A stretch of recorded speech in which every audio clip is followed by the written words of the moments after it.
নমস্কার সবাইকে বন্ধুরা, আজকে ৮ই মার্চ ২০২৪ ইংরেজি ত্রিপুরা দর্পণ পত্রিকায় উঠে আসা কয়েকটি বিশেষ গুরুত্বপূর্ণ হেডলাইন হল: পাহাড়ে রাজনৈতিক নতুন সমীকরণ শুরু, নাটকের অবসান, শপথ অনিমেষ ও বৃষকেতুর, কেন্দ্র রাজ্যের মহার্ঘ ভাতার ফারাক বেড়ে ২৫%, উপজাতি জনগণের সঙ্গে মতা বিশ্বাসঘাতকতা করেছে, অধ্যক্ষ ও অধ্যাপক হেনস্থায় বিক্ষোভ, তীব্রামতা শেষ হয়ে যাবে ইঙ্গিত সুদীপের, নির্বাচনী বন্ধ, আদালত অবমাননার মামলা। বন্ধুরা, প্রথমে আমরা যেই হেডলাইনটির বিস্তারিত আলোচনা দেখব সেই হেডলাইনটির নাম হলো পাহাড়ে রাজনৈতিক নতুন সমীকরণ শুরু। এখানে বলা হচ্ছে, শপথ গ্রহণ পর্ব শেষ, গোপন আতাত প্রকাশ্যে চলে এসেছে। জলের ভেতর মাসের ছটপথানি জালে তুলে নিলে তা যে অনেকটাই জিমিয়ে যাবে, বোধ কুশলী বিজেপির শীর্ষ নেতৃত্ব তা ভালো করেই জানেন। আর তাই পাহাড়ের রাজনৈতিক সমীকরণ আগামী দিনে অন্য রূপ নিতে চলেছে বলেই বিভিন্ন মহলের অভিমত। গতকাল পূর্ব ত্রিপুরা লোকসভা আসনে প্রজ্ঞা কুমারী প্রার্থী হয়ে পদ্ম চিহ্নে লড়বেন বলে খবর এলেও এখনও দূরে রয়ে গেছেন বর্তমান সাংসদ রেবতী ত্রিপুরা এবং প্রাক্তন উপমুখ্যমন্ত্রী জিষ্ণু দেববর্মা। বিজেপির শীর্ষ নেতৃত্ব শেষ পর্যন্ত পূর্ব ত্রিপুরা আসনে কাকে প্রার্থী করবেন সেই বিষয়টি এখনও পরিষ্কার নয়। একেবারে শেষ মুহূর্তে নতুন কোনো চমক উঠে আসতে পারে, তবে পূর্ব আসন কোনোভাবেই হাতছাড়া করবে না বিজেপি। স্পষ্ট বলে দেওয়া হয়েছে, পূর্ব আসনে বিজেপিই লড়বে। তাই প্রজ্ঞা কুমারীর বদলে রেবতী কিংবা জিষ্ণু দেববর্মাকে প্রার্থী করার যথেষ্ট সম্ভাবনা রয়েছে পূর্ব আসনে। তীব্রামতার অভ্যন্তরীণ সূত্রের খবর অনুযায়ী বৃহস্পতিবার থেকেই দল ভাঙতে শুরু করেছে। এমনকি মন্ত্রিসভায় যাওয়ায় দল কতটা লাভবান হয়েছে তা নিয়েও দলের একটা অংশের চুলচেরা বিশ্লেষণ শুরু হয়েছে। কেননা দুজন মন্ত্রীর মধ্যে একজন রাষ্ট্রমন্ত্রী, অর্থাৎ স্বাধীন দপ্তর না ফেলে তার কাজ করার সুযোগ প্রায় নেই বললেই চলে। তাছাড়া গুরুত্বপূর্ণ দপ্তর তাদের দেওয়া হবে কিনা এ নিয়েও দোঁয়াচা রয়েছে। আবার ত্রিপাক্ষিক চুক্তি অনুযায়ী নিজেদের দাবি নিয়ে প্রতিবাদ আন্দোলনেও যেতে পারবে না মমতা। যতদূর জানা গেছে, মন্ত্রিসভায় যোগদানের বিষয়টি রীতিমতো চাপে পড়েই প্রদ্যোৎ কিশোরকে মেনে নিতে হয়েছে। প্রজ্ঞা কুমারীর নাম পূর্ব আসনে উঠে আসার পরই দলের ভেতর তুমুল আলোড়ন সৃষ্টি হয়। যাবতীয় সুযোগ সুবিধা কি প্রদ্যোৎ কিশোর একাই নিয়ে যাবেন, এমনও প্রশ্ন উঠে আসে। আর এ ধরনের চাপেই তাকে মন্ত্রিসভায় যোগদানের বিষয়টি মেনে নিতে হয়। যদিও বিজেপির সঙ্গে গোপন সখ্যতা প্রকাশ্যে আসার পর পাহাড়ে প্রদ্যোৎ কিশোরের বিরুদ্ধে যে জনরোষ তৈরি হচ্ছে তার আঁচ কিছুটা তিনিও পেয়েছেন। তাই গত কয়েকদিন ধরেই আলত পোকা মন্তব্য করে চলেছেন। কখনো বলছেন গ্রেটার ত্রিপুরাল্যান্ডের দাবি পূরণ হতে রাম মন্দিরের মতো 500 বছর লাগতে পারে। বৃহস্পতিবার রাজভবনেও তার বডি ল্যাঙ্গুয়েজে সেই চাপের ছবি ধরা দিয়েছে। জমি হারানোর বয়ে কার্যত দিশেহারা তিনি। তাই শপথ গ্রহণে তাকে বলতে হচ্ছে, সরকার ত্রিপুরাল্যান্ড নিয়ে ইতিবাচক সাড়া না দিলে সরকারে থাকার বিষয়টি পুনর্বিবেচিত হতে পারে। মতা সূত্রের খবর, দলের ভেতরেই সবচেয়ে বেশি চাপে প্রদ্যোৎ। যে দুজন মন্ত্রী হয়েছেন তাদের মধ্যে অনিমেষ দেববর্মা এসেছেন এনসিটি থেকে, বৃষকেতু এসেছেন আইপিএফটি থেকে। আর তাতে যারা জন্মলগ্ন থেকে তীব্রামতা দলটি গড়ে তুলেছেন তারা কি পেলেন সেই হিসেব নিকেশ শুরু হয়েছে। প্রশ্ন উঠেছে মেবার জমাতিয়াকে নিয়ে। মন্ত্রিত্ব ছেড়ে আইপিএফটি ছেড়ে প্রদ্যোৎ কিশোরের পাশে গিয়ে দাঁড়িয়েছিলেন মেবার।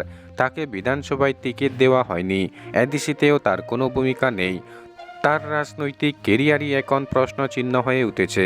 শুধু মেবার নয়, বিধায়ক রঞ্জিত দেববর্মা সহ মতার অনেক সিনিয়র নেতার রাজনৈতিক ভবিষ্যৎ প্রশ্নের মুখে। অসন্তোষ তাই তুষের আগুনের মতো দিকি দিকি করে জ্বলছে। যে কোনো সময়ে তা দাবানলের রূপ নিতে পারে। বলা হয়, রোম যখন জ্বলছিল, সম্রাট নিরো বসে বসে বেহালা বাজানোতেই ব্যস্ত ছিলেন। সেই আগুনে শেষ পর্যন্ত নিরোর রাজপ্রাসাদও জ্বলে পুড়ে খাক হয়ে যায়। ইতিহাসের সেই ঘটনার পুনরাবৃত্তি এ রাজ্যেও দেখার সম্ভাবনা রয়েছে কিনা তার উত্তর কারোর জানা নেই, কিংবা থাকার কথাও নয়। আবার তেমন সম্ভাবনার আশঙ্কা একেবারে তুড়ি মেরে উড়িয়ে দেওয়াও যায় না।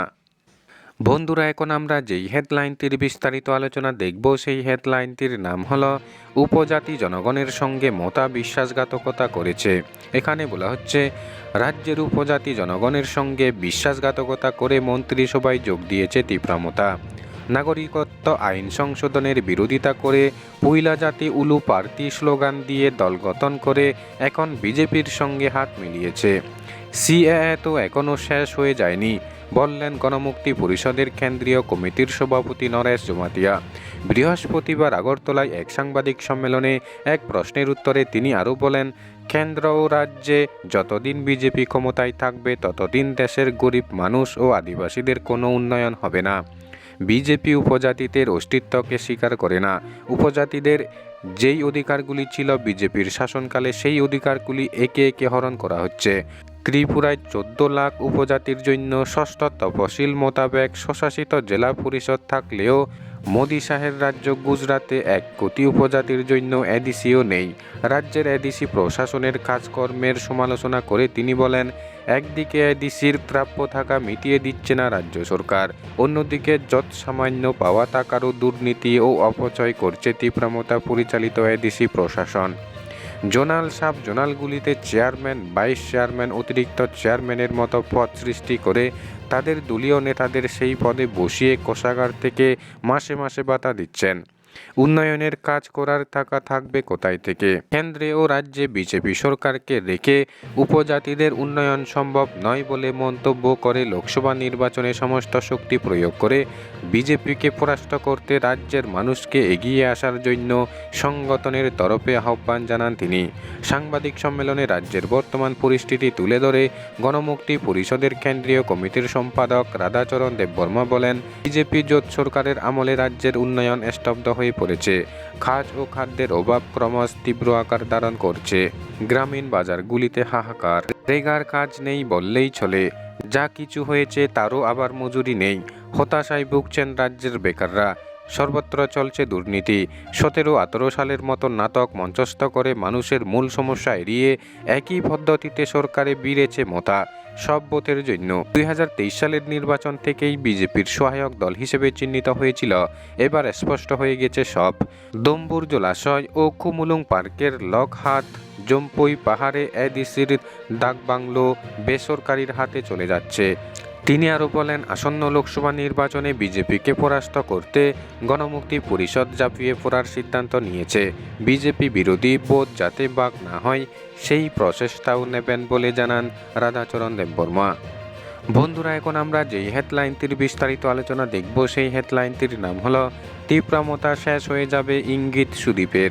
এখানে বলা হচ্ছে, বিজেপি সারা দেশে আঞ্চলিক দলগুলিকে ধূলিসাৎ করার জন্য পরিকল্পনা নিয়েছে। ত্রিপুরায় আইপিএফটির পর তীব্রমতাকে শেষ করার জন্য এবার গভীর ষড়যন্ত্র চলছে। বক্তব্য কংগ্রেস বিধায়ক সুদীপ রায় বর্মনের। বৃহস্পতিবার সংবাদ মাধ্যমকে এমনই বলেন তিনি। দুদিন আগে বিধানসভার বাজেট অধিবেশনে সদ্য প্রাক্তন বিরোধী দলনেতা অনিমেষ দেববর্মাকে সমর্থন করে কত না বক্তব্য রেখেছিলেন বিরোধী দলের বিধায়ক সুদীপ রায় বর্মন। আবার শ্রী বর্মনের সাথে সহমত পোষণ করে শাসক দলের বিরুদ্ধে অভিযোগ এনেছিলেন শ্রী দেববর্মা। এসব কিছুই এখন অতীত। আজ অনিমেষবাবু শাসক দলের মিত্র তথা সরকারি মন্ত্রী। রাজ্যের রাজনীতির রং পাল্টাচ্ছে অহরহ। মাত্র কয়েক বছরের জন্য হলেও বিজেপি দলটাকে খুব কাছে থেকে দেখেছেন সুদীপ রায় বর্মন। এই দলের পাশার চাল বোঝেন তিনি। তাই তীব্রমতার সরকারে মিশে যাওয়ার ঘটনায় প্রতিক্রিয়া দিতে গিয়ে তিনি বলেন, দিল্লিতে ত্রিপাক্ষিক চুক্তির মধ্য দিয়ে যে নাটক মঞ্চস্থ করা হয়েছিল সেই চুক্তিতে কিছুই নেই। এই চুক্তি জনজাতিদের কোনো উপকারেই আসবে না। তিনি আরও বলেন, এই চুক্তির প্রথম 3 বাক্যেই বদ উদ্দেশ্য প্রকাশ পেয়েছে। জনজাতিদের জন্য কিছুই নেই এই চুক্তিতে। ভারতীয় জনতা পার্টি এবং প্রদ্যোৎ কিশোর মিলিতভাবে আইপিএফটির পর এবার তীব্রমতা দলকে শেষ করার জন্য গভীর ষড়যন্ত্র করেছে। এখানেই শেষ নয়, পর্দার আড়ালে আরও অনেক কিছুই হতে পারে বলে আশঙ্কা করেছেন শ্রী বর্মন। বন্ধুরা, খবর আপাতত এই পর্যন্ত। প্রতিনিয়ত খবরের আপডেট পেতে চ্যানেলটি লাইক, শেয়ার, সাবস্ক্রাইব করে আমাদের সঙ্গে থাকুন। ধন্যবাদ সবাইকে ভিডিওটি দেখার জন্য।